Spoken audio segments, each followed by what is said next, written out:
Hello, I am Miss Andrea, And I'm Miss Mare. and today we're going to talk about how to start a homeschool program. Should you decide that that's something that you want to do? Okay.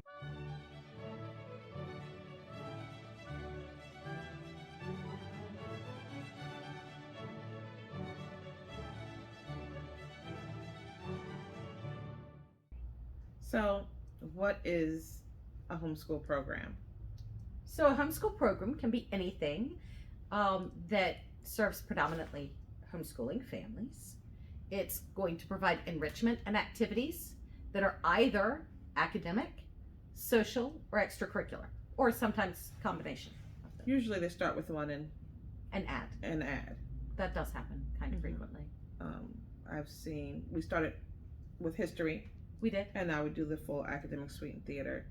I know a program that started out with arts and ended up doing full academics. So, as you get good at what you started doing, it can turn into something else Well, or almost grow into something else. right. And almost any homeschool program, if they don't start out as a social homeschool program, they're probably going to add that component pretty quickly.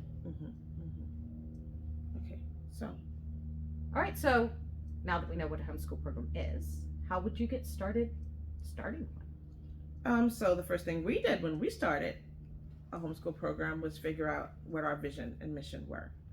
A homeschool program is a company. If you're going to do it correctly, you're going to treat it like a company. Right. And all good companies start with a mission and vision, because if you don't, all the little ideas that come to you are going to turn your head. Right. And so you need to be laser focused on what you're trying to accomplish. Yeah, there's a great book. It was written by Simon Sinek called Start With Why. And so it's geared really toward the corporate world.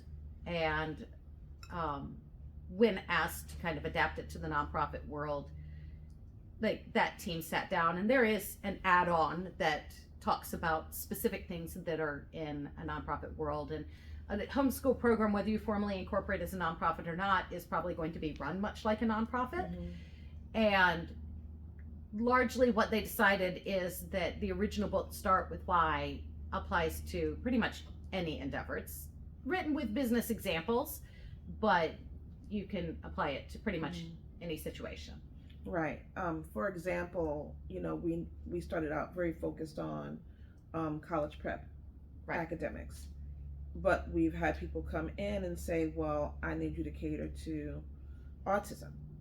And while that's a very good idea, until we've perfected, our college prep goals, we should not be veering off. Right. Yeah, because especially with other people around that can serve those services. Right. And one of our other kind of our core values, and it's reflected in our mission and vision, is inclusivity. We want to be open and welcoming to everyone. And so we've had people come in, well, why don't you offer this program or that program? And the existing, especially in the world of competition, the existing fields out there, the people running those competitions aren't inclusive. So that's not something that we can bring into our program until there's an option for homeschool families that is inclusive. Right. So yeah, one of our core mission values is inclusivity. And so we can't add things that would be exclusive in any way. So just having that mission and vision is really going to keep your eye focused on the goal and let you not ignore, but put things aside that aren't for you, at least until you can figure out how to do those in a way that fits your mission and your vision. Well, and it gives you a metric. So it's something that you can ask questions against. You have a parent that comes in and says, hey, we'd love to do this. And so now you have this mission and vision. And so you can go back to it and ask that question of your mission and vision and say, hey, does this program that we're looking at adding, does it fit with what we're trying to do? And you have that rubric, that benchmark that says, here's what we're trying to do. Yeah, not right now. Okay, so you're starting a homeschool program, you need homeschool families. So the first thing you need to do is find the right homeschool families who believe in what you're doing, who can be involved and can help you recruit other families. So the first families that you find as a homeschool program need to be really excited about what you're doing. I mean, how you find them is you go into your network of homeschool families and choose the ones that you know Well, I think it's are more about choosing I think it's about building community. Right. So when you're first getting started, you want to make sure that you have not only families that are willing to support you, which is important because running a homeschool program, even at the most basic level, probably requires some either money or time or both. Money or time, definitely. Or both if you're lucky. If you're lucky. Both in most situations, both. And so you need people who are going to support those efforts financially and who are going to support those efforts in time. But more importantly, you want a community that looks like what you're trying to build. So you want families and you want people that are invested in that mission and vision that you've selected. You want people who are passionate about what you're trying to do, who are going to stay engaged, who are going to stay involved. Yeah, I mean, when you said that, my brain saw color. Because you can't want a multi-ethnic organization and have everyone look the same. Right. You know, you have to pull from all the different demographics. Right. Yeah. You can't run a multidiscipline organization and everyone be concentrated in one field. Right. It's not going to work. You need whatever it is that you're trying to build, the people who are going to be actively involved in supporting your mission and your vision need to have complete buy-in to that. If you are formally organizing, if you're going to go through the process of incorporating and becoming a nonprofit, highly suggested, which is suggested for a number of reasons, for longevity, for organizational purposes, it makes sense to go through the process of actually establishing as a corporation, filing for your nonprofit. There's a lot of organizational stability that comes out of that. If you are going to do that, you're going to need to make a decision. You will need a board of directors. There are two ways to approach that. The families that are highly involved can be your board of directors. They're going to direct the direction that your organization is going to go. They're going to make those decisions. And it may make sense in your circumstance for your parents to be the ones making those decisions. But we did not do that. Why? We chose not to do that. We actively chose to write into our bylaws that parents of our program could not serve on our board of directors.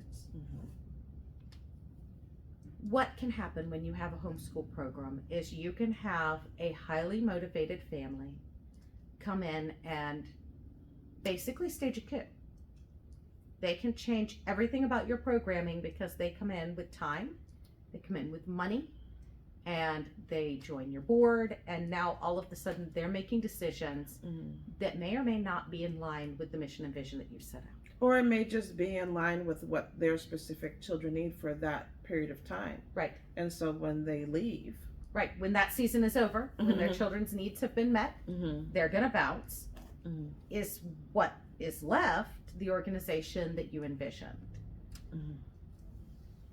So that's a discussion to have with the community that you're building in your homeschool program. I've seen both work. So it's entirely reasonable to have parents as your board of directors and as your decision makers. So I'm going to go off course a little bit here, and Ms. Holly's going to straighten me out if she has to, but everything I knew about running an organization, I learned in church leadership. No, keep going. I love that. Samesies. Right. And so in a church organization, in church leadership, probably before I was equipped to be in church leadership, but that's another whole story. We're chugging along just fine. Things are growing. Everyone's happy. And sister organizations goes, we don't want to do this anymore. We want to join you. So everyone's happier until they're not. And then the whole thing goes. And so this is why we chose to definitely have families as involved as humanly possible without running the organization. Because when people come from another organization, or when people have had other experiences, they want to bring that they want to transform. Which some of that can be the valuable. young organization into what is comfortable for them. Mm-hmm. Right? And so what's comfortable for the new people may alienate the old people.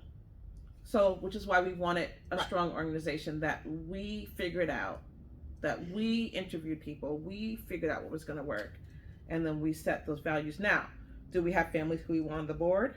Yes. Yes. Are we waiting for the children to graduate? Yes. Because they're going to be amazing.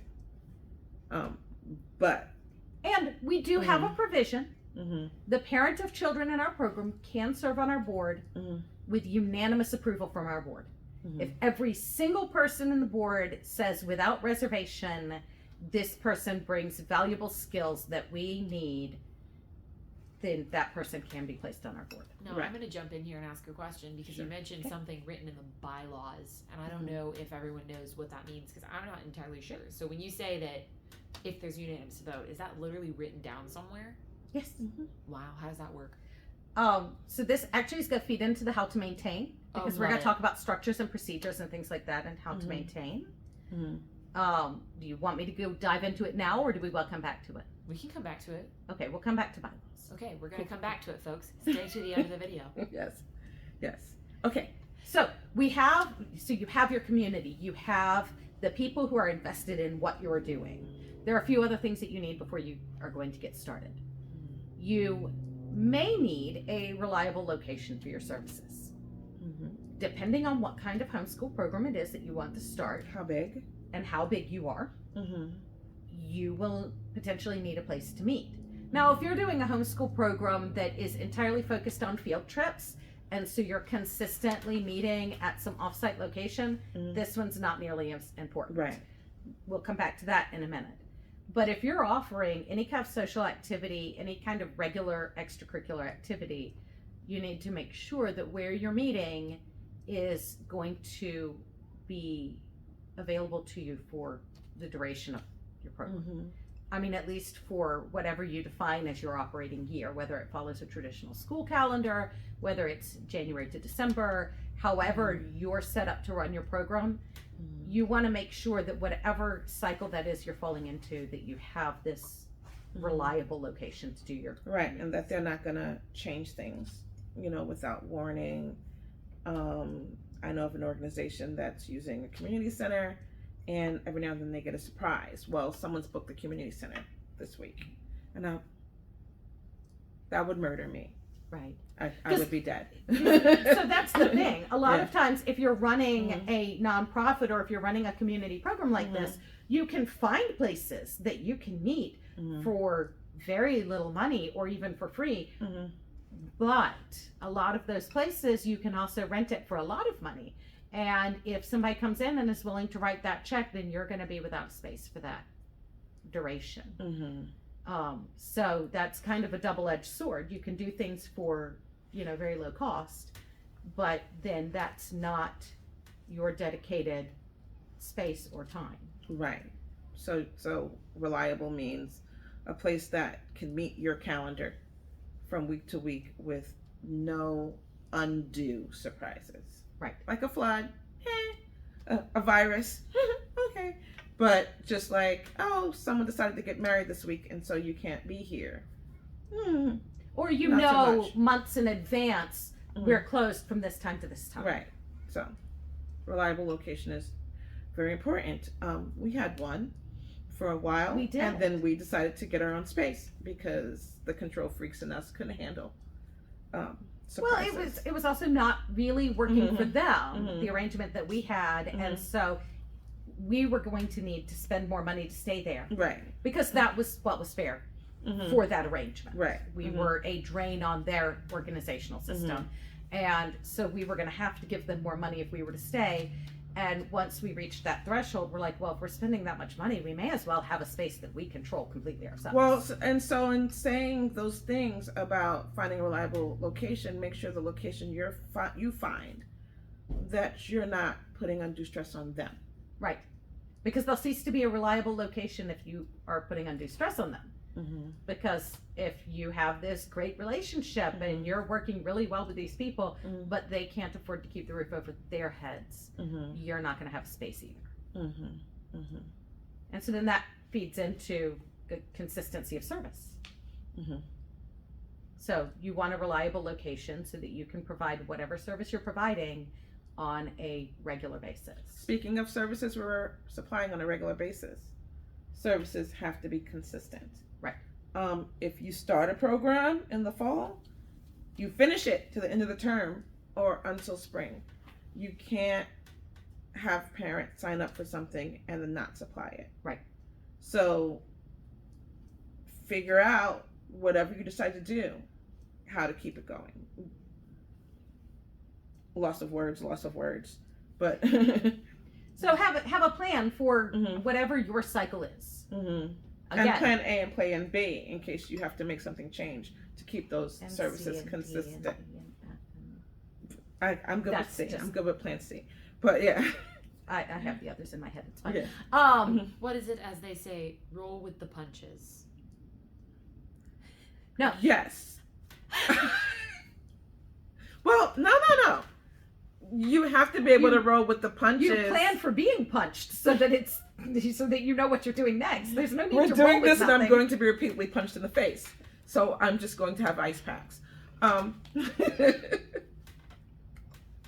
No, seriously though. You've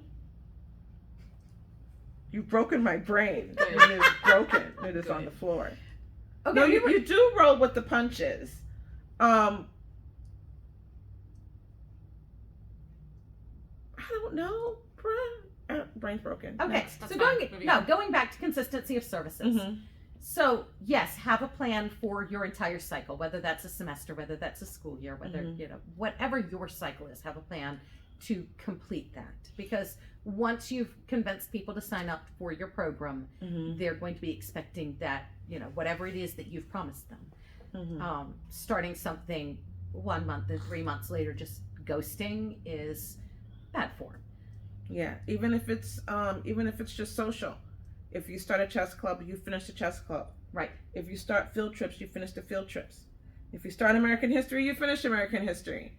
You don't just say, it's not working for me. Right.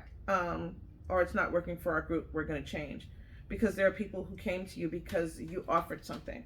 Right. So whatever you offer, finish it. Even if you end the semester with 2 kids, finish it.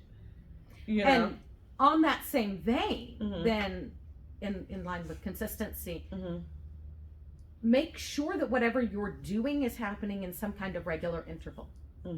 If you're hosting a social event once a quarter, make sure that happens every quarter. If you're doing some kind of field trip that happens every month, make sure that you get that every month. If you're offering a class that meets once a week, meet once a week. And have a calendar. If you're like, hey, we're taking off, from the middle of December to the middle of January, have that on your calendar so that people know well in advance. Yes, we meet every week. However, these weeks are the weeks that we're taking and then off. still send reminder emails. Because people are used to their routines. Right. Don't get people in a routine and then break it, is what I'm saying to you. Right. Yeah. So if you're doing something every month and you take a month off, it's going to be real hard to get your community back the following month, especially if that happened with no notice. I mean, barring injury. Barring injury. I mean, there's always... Like the other community theater rules. Blood or... What? Bleeding, broken, or dead. Yeah. Yeah. So, okay. I didn't want to put that in the video, but hey! Yes, that's... I mean, as a person running the homeschool program, when did you and I cancel classes? When we were bleeding or broken? That week we both got COVID. Yep. From different places. And on the same day. We even tried to Zoom, but I couldn't breathe. So, yeah, look, If you start it, it's on you. You got to do it. Indeed. Yeah. Okay. So, the last thing that you kind of want to pay attention to when getting started is if you are going to be teaching a class, or if you need a facilitator or a coach or, you know, an organizer for field trips, if you're not the one doing it, which a lot of times when you first start out, you're the one doing it. And even if you're not the one doing it, making sure that it's in your skill set in case you have to step in. Yes, absolutely. But you want to find the right people to fill those roles. Right. Don't bring in somebody, especially if you're paying them, that doesn't fit the culture that you're building. The culture. Yes. Your culture is very important, and you need to guard that with your life. Go. You got any examples on that? Yes. None that you can say out loud? Let's see, ones that I can say out loud. So, if you want to, okay, for instance, we are building a program that emphasizes students learning for themselves. So when you have students that come in and they are not accustomed to learning for themselves, and when I say that, that means that, okay, we're going to give you a starting point, but I expect you to take this and run with it. Like from a history standpoint, from a language arts standpoint, here I'm going to give you this time period, and here's a little bit of information about this time period. Find something in here that you find interesting, and then come tell me more about it. So that's the kind of learning that we want our students to engage in. And so when a student comes in and we're presenting that first bit of information, like here's your starting point, and one student lays their head down on the table. Now, instead of this robust conversation as a class where we're enjoying talking about this time period, now everybody starts to lay their heads down. And so when you have then a family that's going to enable this behavior, that throws off the whole class. Right. And so you need to make sure that everybody's on the same page of, okay, what are our goals here? And so, in other words, when you're starting off, make sure that your families understand the expectations on their children, and then make sure that those families are getting their children to follow those expectations. Because when new families come in, if old families aren't following the expectations, new families aren't going to follow the expectations. They have to agree with it too. Right.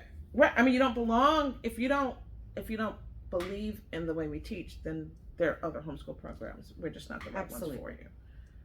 Yeah. I think a better example is probably the foundational principle of kindness that we have as, I mean, that's one of the things that we focus our culture on is being kind to one another. And so if a student or a family, if they're not kind at home, if they're not willing to learn kindness at home, if they're not willing to attempt to practice kindness at home, because don't get me wrong, nobody can be kind all the time. But there's a difference between having that as a value and, okay, I said something that was unkind and that was the wrong thing to do, and, you know, being able to come back and say, I shouldn't have said that in the heat of the moment. But I value kindness, so I'm going to apologize for the thing that I said. Versus, I said something unkind, okay, what are you going to do about it? Right. And so, what was the point? So we're talking about maintaining culture. Oh, yeah. So, yeah, first of all, part of the mission and vision was us deciding what our culture was going to be. Right. And in being inclusive, we decided that our culture was not going to be based on religious foundations, regardless of what our background is. Right. Or personal beliefs. Or personal beliefs, even though they're the same. We decided that it was going to be on demonstrating kindness to each other, like We can sign all the value statements in the world, but if we're not demonstrating being good to one another, then what's the point? And so we had to make sure, we still do, we make sure, we've gotten better at it, right, of making sure and communicating to each new family, like, we're kind. And if we struggle with being kind, then that's where we're going to butt heads. I'm okay with kids falling behind academically. I'm okay with kids having learning problems. I'm okay with kids being stressed out. I'm okay with kids having anxiety. I'm okay with kids needing a timeout. I am not okay with kids being mean to each other. Right. You know, and that kind of just runs how we do things. Now, that you may have a different value you want to follow, but if you set your culture around something good, good things are going to come out of it. And so anybody that you bring in as a representative of your organization, That's where we're going. Whether it's an instructor, a facilitator, somebody to guide your field trips, whatever it is, make sure that their belief system is also in line with your culture, because it's super easy to remember to talk to your families and to be like, hey, you jive with us because we jive with you, and okay, cool, this is a good fit. You have to take that extra step for anybody that you bring on in any kind of official capacity, that they are going to be in line with that. Because that was actually, we brought in a teacher who kind of at first, I had someone who I loved, who I love, but they said something in front of a child that I thought was unkind and not really homeschool friendly. Yeah. And so fortunately they were just there in an advising capacity at that moment, and so I just didn't continue. Yeah, they were kind of filling a tutoring role, and you know, we just did not invite not that a good person. fit. Not a good fit at all. And so we need to think about that with everyone you bring in to your building. So now that you've got the people, you've got the families, we know we've talked about all those things, how do you maintain that? Okay, so the most important thing to maintaining a homeschool program is treat it like it's a business. It's probably not going to be a money-making endeavor. It might be after a while. Eventually. No. But it's give it 5 years. probably not going to be a huge money-making endeavor. Most homeschool programs are corporately set up to be nonprofits. There are some that are set up to be for-profit. I know of that. And if you're going to do that, understand the first 5 years you're not going to be bringing in money most of the time. Everyone that I know that has been a for-profit has struggled to keep their core values because they're going to follow the money. Yeah. It's going to pivot. Because ultimately, if you're running a for-profit, one of your core values is going to be making money. Now, are you going to go broke running a homeschool business? Not if you do it right. Right. You'll be able to pay your teachers, you'll be able to pay your admin, and you'll be able to pay your overhead costs. You're just, you're not going to get rich. As you're setting up your organization, set it up as though you are setting up a business. I would recommend taking the formal step of actually incorporating.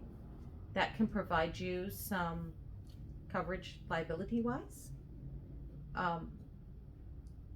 There are a number of best practices, especially as far as, if you're having kids at your house, if you're going to be doing things where you are in charge of somebody else's children, definitely make sure you have the right kind of insurance. And the right kind of atmosphere, the right kind of rules. And the right kind of atmosphere and rules. Your state, I don't know any states besides Georgia, because that's where we are. Your state may have additional reporting requirements because you're working with children. So I would have somebody who knows what they are doing kind of take a look at that in your state. You would probably want to talk to an accountant. You probably want to talk to a lawyer as you're kind of going through the process. We did, in fact, actually use a lawyer when we set out. Oh, yeah. The first thing we did was get with a lawyer. I've been part of nonprofits that they've done it all themselves. And, that's having experience with nonprofits before starting this homeschool program, I felt pretty confident that I knew what I was doing. There's some basic boilerplate stuff we needed in our bylaws that I would never have known had we not spoken to a lawyer. So the two old adages, let's see if I can keep them both in my brain long enough to say them. One, if you fail to plan, you're planning to fail. And the second one is one that I use with my family, is you can make your decisions or life will make your decisions for you. And I didn't want none of that. Right. So we did consult a lawyer when we were writing our bylaws. So if you incorporate, I think just as a corporation, you're supposed to have bylaws, right? Yes. I know as a nonprofit, you have to have them. That's a legal requirement that you have bylaws. And they have to be passed by your board. And you have to have a board of at least 3 members. And all of that's just legal requirements to even apply for your 501c3. And so why are you applying for the 501c3? Because you need to raise funds and people are giving you money. Right. And so if people are out there giving you money to run your program, you have to be accountable. Right. Bylaws. And the stipulation is that what you're doing is for a public good. Right. And, you know, most educational services are going to fit that definition. So, you know, that's not really a huge stretch for most programs. But you do have to kind of make sure you're jumping through some legal hoops correctly, because that's how you're going to be able to open a bank account that is specific for your organization. And you want to make sure that some of these foundational things are in place for a variety of reasons. 1, transparency. 2, longevity.